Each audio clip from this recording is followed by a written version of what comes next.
This video presents Afghanistan perspective on education, language education and also English language education. It was 1935. The Afghan government declared education universal, compulsory and free. By the 1960s, considerable attention was paid to extending secular elementary schools and vocational schools to the rural areas. In 1978, the Soviet-dominated regime in Afghanistan launched a literacy campaign targeting mainly children and teenagers. From the beginning, the campaign, that was part of the communist political agenda, caused a significant backlash against education, particularly in rural areas, and led to distrust and widespread rejection of educational initiatives undertaken by the government. Afghans residing outside the control of Kabul government or in refugee camps viewed secular education as a foreign object that contradicted Islamic values.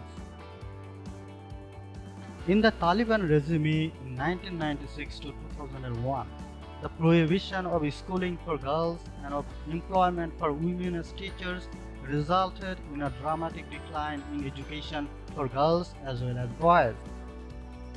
Years of war have destroyed Afghan's educational infrastructure.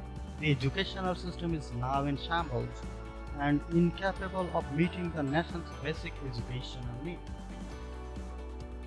On regards to language education, Afghanistan is a country of bilingualism and multilingualism.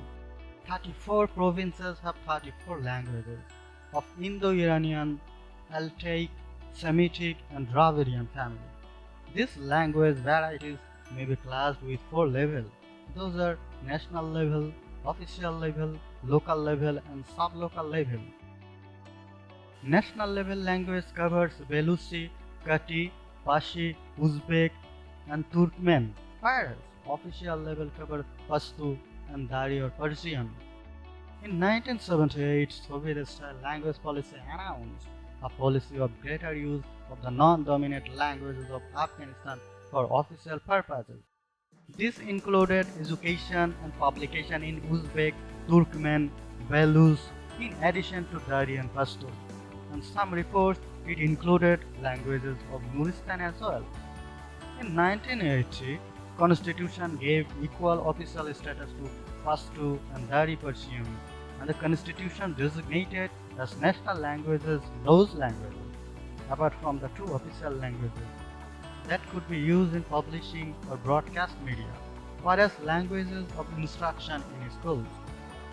During the Taliban's rule, for example, Pashto is said to have replaced Dari at Kabul University. Even you could go everywhere if your language was Pashto. You could do everything. Nobody asked you where you were coming from and where you were going. If you spoke Persian or Beluchi, they thought you were cursing at them. The 2004 constitution makes more particular statements about Afghanistan's languages than have any previous constitutions. Article 17 commits the state should take measures necessary to promote education, which arguably means that in certain districts, languages other than Pashto or Dari should be taught in schools.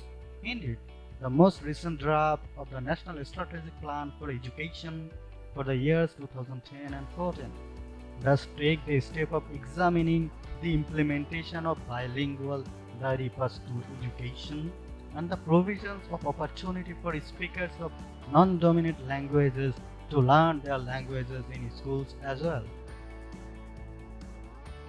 Hayo L. Coleman, the linguistic historian, had made an investigation in 2019 on the condition of English language proficiency in Afghanistan.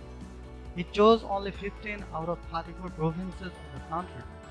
The students who participated in this test and observations are from schools, universities, religious seminaries, that means madrasas, teachers training colleges, and those who had studied privately, that means private courses. The English language competency test was taken by 4,445. In addition, 600 teachers and lecturers in 15 provinces took the English test. The availability of resources and the actual use of English varied from place to place that the author historian spoke. However, on the whole, he said it's not very satisfactory.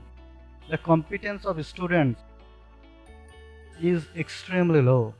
However, what is pleasantly surprising is that there is no difference between the English language ability of male and female students.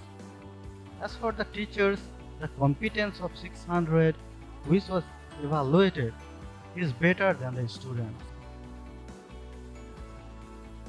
However, 39% of them scored at the A2 elementary level, while 55% came to the A1 beginners level. English is not specifically mentioned in the Constitution. However, it is taught because of its pragmatic value. Schools generally begin teaching English from class 4 and continue to do so till class 12. It's also necessary for admission in some university faculties such as that of medicine, agriculture and engineering. Students also value English as a password to the outside world for joining world media, finding jobs as translators and traveling. The importance of English in official and commercial domains is clearly indicated by the fact that some of the boards have writing in English also. For instance, the board telling drivers to slow down is in three languages, Pashto, Dari and English. Similarly, the Nuristan Mines department advertises itself in Pashto, Dari and English, as do colleges and universities. The author Hywel tells as recommendation that English is expected to be a neutral language for peace building, a window to the outside world and a position of all. The government should develop all the languages of the country. English should, however, be taught more competently and there should be average levels of competence to be achieved by the learners of English.